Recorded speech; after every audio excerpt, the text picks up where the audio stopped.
Very good morning students. तो मैं आपको हिंदी का पाठ 2 स्टार्ट करवा रही हूँ। युधिष्ठिर का शिष्टाचार। युधिष्ठिर आपको पता है पांडवों के सबसे बड़े भाई थे। उनके शिष्टाचार के बारे में पढ़ते हैं। पांडवों के दूत बना के श्री कृष्ण को जब धृतराष्ट्र के राजदरबार में गए तो उन्होंने धृतराष्ट्र दुर्योधन को बहुत समझाया कि हस्तिनापुर उनको पांडवों को दे दे, परंतु दुर्योधन ने साफ मना कर दिया। कहा, मैं उनको सुई की नोक के बराबर भी भूमि नहीं दूंगा। इसका परिणाम यह हुआ कि युद्ध की तैयारी शुरू हो गई। श्री कृष्ण कौरव और पांडव दोनों संबंधित थे, इसलिए श्री कृष्ण किसी युद्ध में किसी की तरफ से भाग नहीं लिया। बस उन्होंने ये कहा, दुर्योधन को अपनी सेना दे दी और खुद अर्जुन के सारथी बन गए। कौरव और पांडव जब मैदान में आ डटी थी और जब लड़ाई स्टार्ट होने वाली थी, तभी युधिष्ठिर जो है अपने रथ से उतर के कौरवों की सेना की तरफ चल पड़े। उन्हें ऐसा करते जाते देख सब अन्य पांडव पुत्र उनके पीछे चल पड़े। युधिष्ठिर को इस प्रकार जाते देख युधिष्ठिर के मन ही मन चिंतित हो उठे। आखिर क्या बात है कि उनके भाई जो है ऐसे कर रहे हैं। दुर्योधन सहित कौरव सेना के सैनिकों ने समझा कि युधिष्ठिर जो है दुर्योधन की सेना देख के डर गए हैं और वो युद्ध रोकने के लिए आए हैं। ठीक है, तो कौरव दल बहुत खुश हो गए और पांडव दल में मन ही मन आशंकित थे। इसी बीच युधिष्ठिर भीष्म पितामह के रथ के समक्ष पहुंच चुके थे। उन्होंने भीष्म पितामह को शीश झुकाकर प्रणाम किया और हाथ जोड़कर निवेदन किया, आदरणीय पितामह, हम यह युद्ध नहीं करना चाहते, परंतु दुर्योधन के अन्याय व्यवहार के कारण आपसे और कौरव सेना ने युद्ध करने के लिए हमें विवश है। ऐसी स्थिति में युद्ध प्रारंभ होने से पूर्व मैं आपकी न केवल आज्ञा लेने के लिए अपितु आपसे विजय का आशीर्वाद लेने के लिए आपकी सेवा में उपस्थित हुआ हूँ।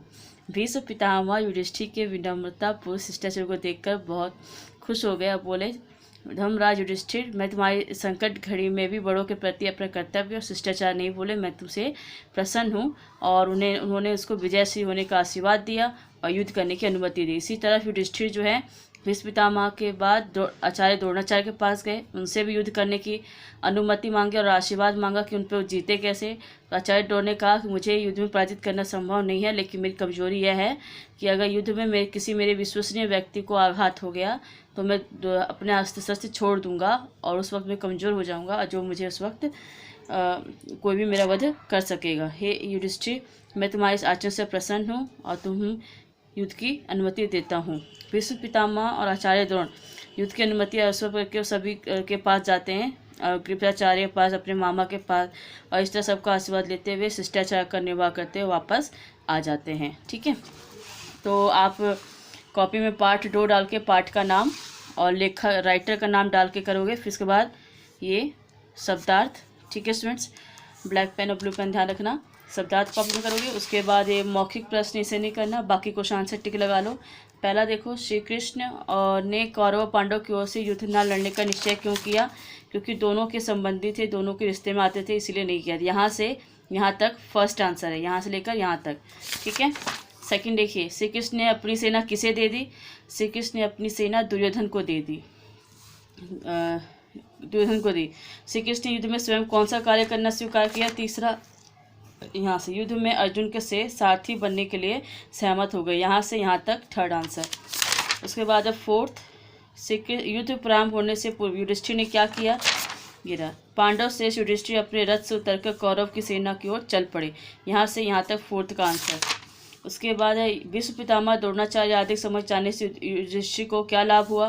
तो फिर इसी में से आंसर लिखोगे। भीष्म पितामह द्रोणाचार्य आदि के समक्ष जाने से युधिष्ठिर को यह लाभ हुआ कि उन्हें विजयश्री होने का आशीर्वाद मिला। उन्हें विजयश्री होने का आशीर्वाद मिला। ठीक है, युधिष्ठिर को यह लाभ हुआ कि उन्हें विजयश्री होने का आशीर्वाद मिला। ये लिख लोगे। सिक्स्थ आंसर, आचार्य द्रोण ने अपने वध का क्या उपाय बताया? तो ये रहा, आचार्य से लेकर सकता है तक। आचार्य द्रोण ने कहाँ से लेकर सकता है तक? 1 2 3 4, यहाँ से लेकर यहाँ तक सिक्स्थ आंसर। ठीक है, बुक फिल कर लो। पहले में आएगा, इसके वाक्य प्रयोग करना। परिणाम का क्या होगा? बुरे काम का परिणाम बुरा होता है। सारथी, श्री कृष्ण अर्जुन के सारथी बने। शंखनाद, सेनाएं युद्ध का शंखनाद होने की प्रतीक्षा में थी। दुर्बलता, किसी दुर्बलता का फायदा नहीं उठाना चाहिए। अग्रज, युधिष्ठिर पांडवों के अग्रज थे। अग्रज मतलब बड़ा भाई। शिष्टाचार का पालन करना चाहिए।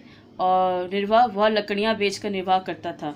ये नहीं करना, इसे कट कर दो। उसके बाद ये देखो, इसे फिल कर विलोम शब्द। युद्ध का शांति, अग्रज का अनुज, विजय का पराजय, उपस्थित का अनुपस्थित, हर्ष का शोक, सहमत का असहमत, आज्ञा का अवज्ञा, वध का हत्या। तो बुक यहाँ तक फिल करनी है और कॉपी में ये क्वेश्चन आंसर और ये वर्ड मीनिंग करनी है। ओके।